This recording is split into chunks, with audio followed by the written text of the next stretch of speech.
Assalamualaikum warahmatullahi wabarakatuh. Dalam liputan kali ini kita akan mengenal lebih dekat Masjid Jami yang terletak di Jalan Suprapto, Kecamatan Ratu Samban, tepatnya di Provinsi Bengkulu. Mari kita simak lebih dekat sejarah, arsitektur, dan nilai-nilai keislaman yang terkandung di dalamnya.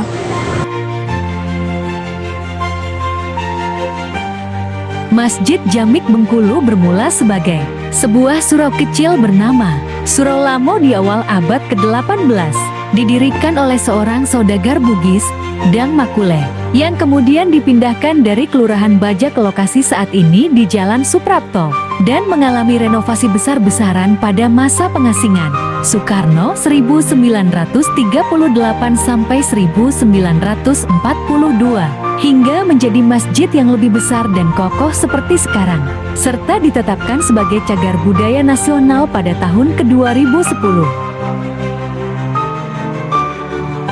Masjid Jamik Bengkulu awalnya didirikan sebagai tempat ibadah bagi masyarakat Muslim di Bengkulu dan sekitarnya. Arsitektur Masjid Jamik Bengkulu menggabungkan gaya arsitektur Melayu dengan pengaruh budaya Tiongkok, terlihat dari atap melengkung dengan hiasan-hiasan khas Melayu, serta ornamen-ornamen Tiongkok di dalam masjid. 3 menara menjulang tinggi melambangkan 3 prinsip dalam agama Islam: iman, Islam, dan ihsan.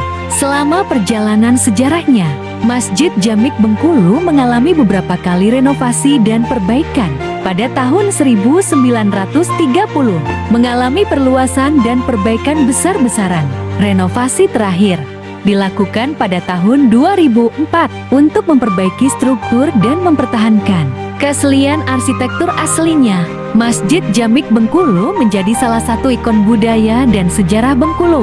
Selain sebagai tempat ibadah, masjid ini juga menjadi pusat kegiatan keagamaan dan budaya Islam di Bengkulu.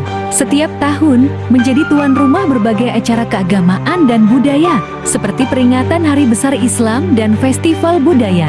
Dengan sejarahnya yang panjang dan keindahan arsitektur yang unik, Masjid Jamik Bengkulu menjadi salah satu tempat wisata religi yang populer di Bengkulu.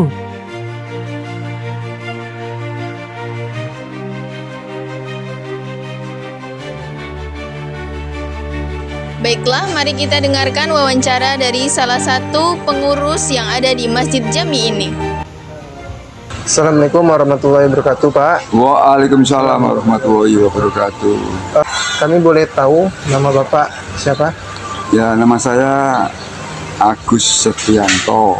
Kami ini mau menanyakan tentang sejarah-sejarah yang ada di Masjid Jami Kota Bengkulu ini. Nah gini, kalau kita bicara tentang sejarah itu berarti proses.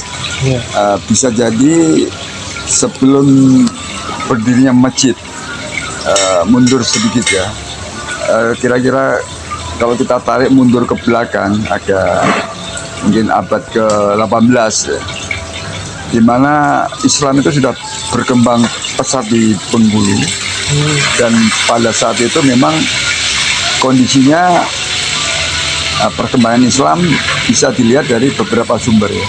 Nah, ada beberapa sumber yang bisa memberikan penjelasan mengenai Masjid Jami nanti. Jadi dulu zaman Pangeran Sungelmo gitu, itu kira-kira di abad 17-18 ya, ada seorang dari Bugis datang ke Bengkulu, kemudian diterima dan akhirnya beranak pinak dengan keluarga dari Sungelmo.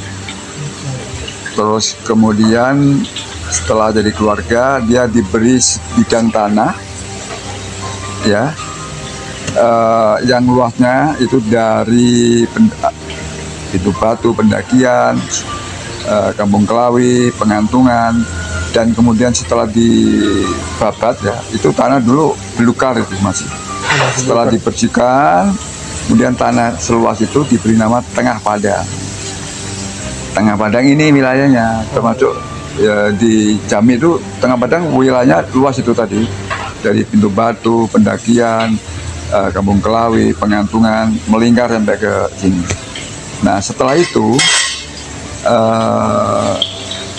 seorang Bugis yang dikenal dengan Daeng Makule itu pada masanya karena ada kebutuhan yang sangat diperlukan oleh masyarakat Islam itu ya. Akhirnya zaman Daeng Makule itu membentuk sebuah jamaah mukim 40. Nah, tujuannya adalah ketika setiap Jumat itu kan butuh tempat yang cukup luas. Kalau dulu kan suro-suro, langgar suro itu kecil-kecil ya. Sehingga di sebuah tempat di wilayah Tengah Padang ini didirikanlah jamaah 40 mukim yang setiap Jumat itu. Kenapa disebut 40 mukim? Karena sedikitnya itu harus ada jamaah yang jumlahnya 40 sekurang-kurangnya. Masjid ini kan kondisinya, keadaannya ya masih sangat sederhana, terbuat dari bahan-bahan yang sangat sederhana.